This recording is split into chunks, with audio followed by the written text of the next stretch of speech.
Welcome back, friends. It's Anders. You're late. Already made the drink. Today, I'm gonna show you how to make the Bourbon Renewal. This is a modern classic, wonderful for this time of year, pretty straightforward. I'm gonna give you a recipe, we're gonna enjoy a cocktail. If you're new to the channel, hit that subscribe button for more sips, tips, and recipes, and let's go make the Bourbon Renewal. To the bar.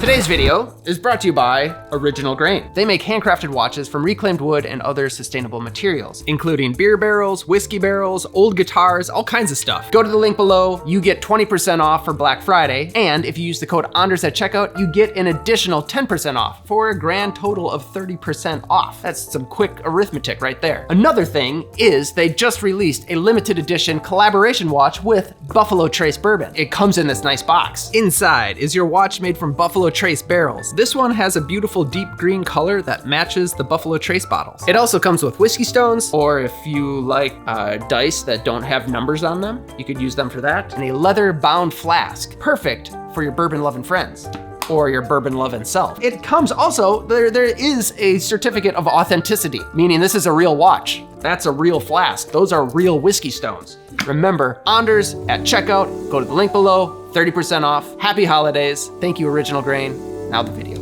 All right, not a whole lot to say about the history of the Bourbon Renewal. It was created about 20 years ago by Jeffrey Morgenthaler. I'm sure you know who Jeffrey Morgenthaler is, but if you don't, he is a world-renowned bartender, educator, author. In fact, he has his own site with blogs. He's a blogging bartender, and this drink is probably his most famous cocktail. Now, I do want to touch on a few things regarding the ingredients. For that, I'll pull out the booze, so now the booze. For this recipe, you will need bourbon, creme de cassis, freshly squeezed lemon juice, simple syrup, and Angostura Bitters.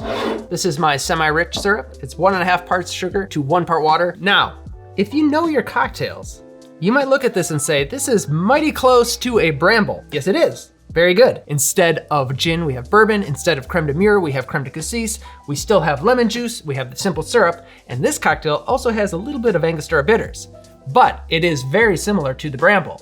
Now, I don't know if Jeffrey Morgenthaler had this in mind when he created the Bourbon Renewal, but I find it interesting to think about and to connect the dots between different cocktails, to find that overlap and to start mapping out cocktails in your head. This is what's great about cocktails for me.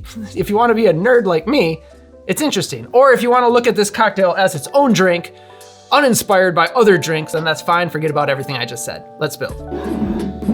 Okay, so this cocktail traditionally is served on the rocks. I'm gonna serve it on a big cube. So get a shaking tin, get all the other stuff you need.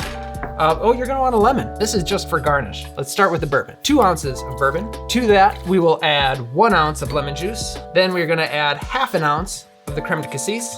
And the simple syrup, I'm gonna add 1/4 ounce. Now, the original recipe called for 1/2 ounce. This is based on your taste. I know that I use a semi-rich syrup as compared to a 1-to-1 simple, but I do find the difference in sweetness between the 2 syrups negligible compared to texture. I like the added texture of the semi-rich syrup. And then 1 dash of Angostura Bitters if you're dashing from the bottle. If you're using a dasher bottle like me, then 2 dashes. You can add ice and shake. You don't have to shake this too long because we are gonna serve it on a big rock. Grab a chilled lowball glass, then we can grab a large chunk of ice and double strain onto the big cube. Go. Now for a garnish, I'm gonna do a lemon wheel and drop it on the inside of the glass. There we have the Bourbon Renewal. Cheers. Ooh, that's a good drink. Kind of rich but sour. The clove and the Angostura, it goes really well with the bourbon. Brightness from the lemon, obviously, and then you get the black currant, this kind of berry sweetness at the end. I think this would be good with a higher proof bourbon, in which case you may want to cut it back to 1.5 ounces if you want a little bit more heat on it. If you want to serve it up, you might find that you enjoy a little bit more of the creme de cassis. Maybe cut back that simple even more. You see, there's a lot of different things that you can do regarding balancing this cocktail out to your taste, to your preference. Thank you for watching. Thank you, Original Grain. Like and subscribe. Check us out on Patreon. I hope that you are ready for the holiday season because it is upon us. Cheers. Happy holidays. Back to the video. Oh, back to the video. She shocked me.